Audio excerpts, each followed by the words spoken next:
Imagine losing out on point-per-game caliber players for nothing. Imagine having a guy that is that good in your system and not executing your right to keep him around, or executing your right to retain his rights and hold on to him and see if you can get something for him on the trade market. That is where I speak to the Chicago Blackhawks and I say, y'all done goofed. Because right now, for the Detroit Red Wings, let's take a look at what Dominik Kubalik is doing and how Steve Yzerman pretty much stole him away.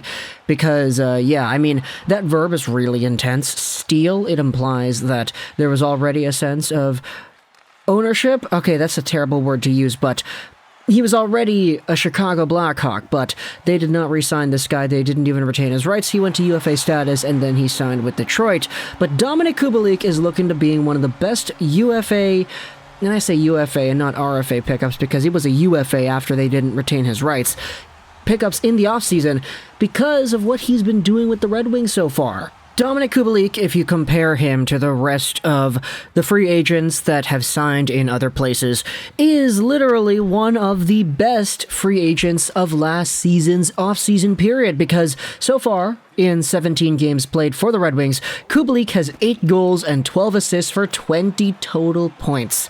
The guy had 32 points in 78 games last year. He is on pace to shattering that and tripling that amount of points on this season's worth of play.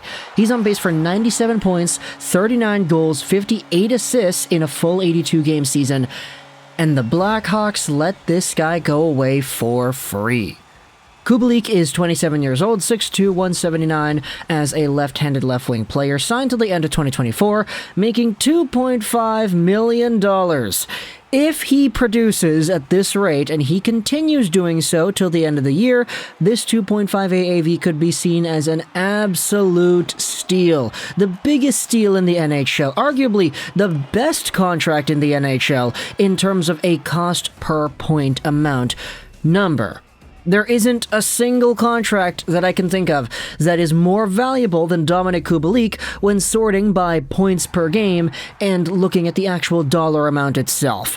All these other players that are on pace for 70, 80, 90 points on the year, all of them are making a few million at least.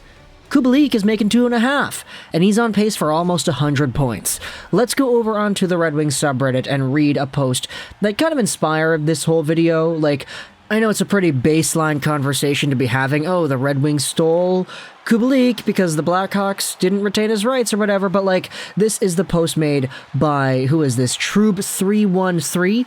Kubalik, who had 32 points in 72 games last season, is currently leading the Red Wings with 20 points in 17 games. Comment here from JF Stomper says about half of those points are on the power play, which he and Perron have really made a difference. Let's hope the percentage starts creeping up, though. Do Jumar says this is what I was hoping was going to be / do last year. Huge signing. Him and Perron are A+++++. Premier Bromanov says Kubalik plays just under 17 minutes a night, 12 even strength and about 4 in the power play. He is trusted in fewer situations compared to Larkin, who plays about 14.5 even strength and 4 power play plus 2 penalty kill minutes per game. But still very impressive what he's accomplished with less ice time. He's not babied either, starting more often in his own end, more of a function of the whole team, but still. Most of the metrics around expected goals for list Kubalik as a net loss in terms of generating offense, and yet he's still leading the team in points. The entire team is described by the expected goal models as being extremely bad offensively, and yet here we are. We're still waiting for that hard regression back to the mean, and maybe it'll happen. But almost a quarter of the way through the season, the Wings are still defying the models. And another thing that I also found pretty interesting was the conversation that's brought up here in this Reddit post comment section about fellow Czech winger Filip Zadina. There has been a lot of talk about Kubalik and how good he has been, and we made a video earlier this season saying that Kubalik is what people expected out of Zadina, because Filip Zadina, I mean, if you haven't been paying attention, his 6th overall draft position kind of garnered a lot of hype, but so far he has not been fulfilling that sort of status, especially when you consider the guys taken after him in the 2018 draft, like Quinn Hughes, for example. But Filip Zadina was a guy that if he played like Dominik Kubalik and how Kubalik is playing, a lot of people would have been satisfied. But it is brought up in this comment section as well, just how Kubalik took a long time, you know? He was a draft pick by the LA Kings back in 2013, and he only really stuck around in North America for one season before going back to Europe, and he played there till 2019. For reference, Filip Zadina was playing NHL games before Kubalik, and Zadina was drafted 5 years after. So there's a lot of preaching the patience angle. Okay, you just got to be patient with Zadina. He's going to be okay. Why are people giving up on Zadina just yet?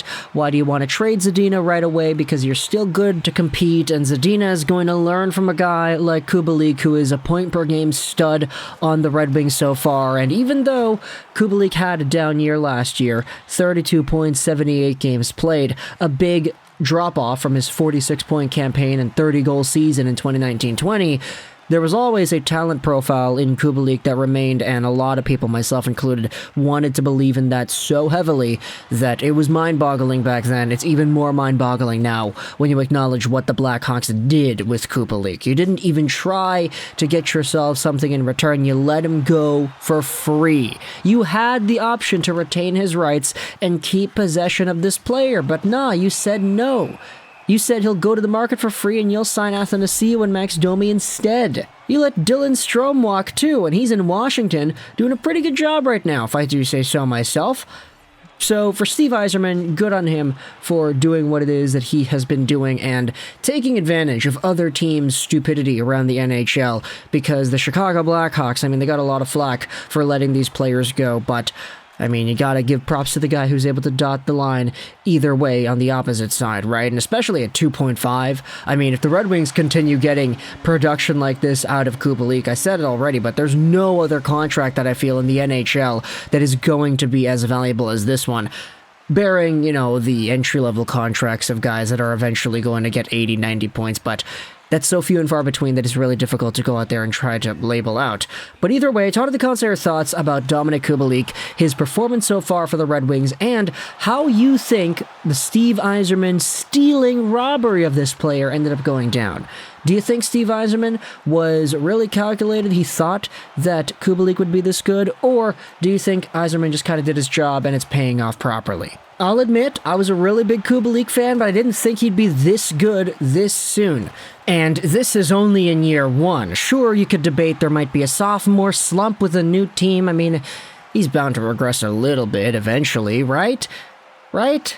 Is Kubalik really going to get 90 points on the year? I hope he does, but man, that would not have been on my bingo card in the slightest, and if it does end up happening this year, then who knows what the heck is going to happen next year, when the team maybe gets a bit better, you hopefully have a guy like Andrew Kopp who fixes his overall play, Ben Sherratt becomes a tad better, and you have everybody else around them getting elevated as well with another year's worth of experience, especially all the young guys too.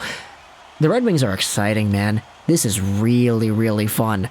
So for Yzerman, if he did see this coming, then hey, props to the guy. We've been praising the heck out of Steve Yzerman decisions for years now, so it's kind of the norm here on this channel, especially in my comment section as well. But that's the story, man. Chicago getting forwards stolen away from them. It happened with Doc, it happened with Dylan Strome, and it's happening right here with Kubalik as well. Let me know your thoughts in the comment section below. I hope you enjoyed this video. Juraj, and bye.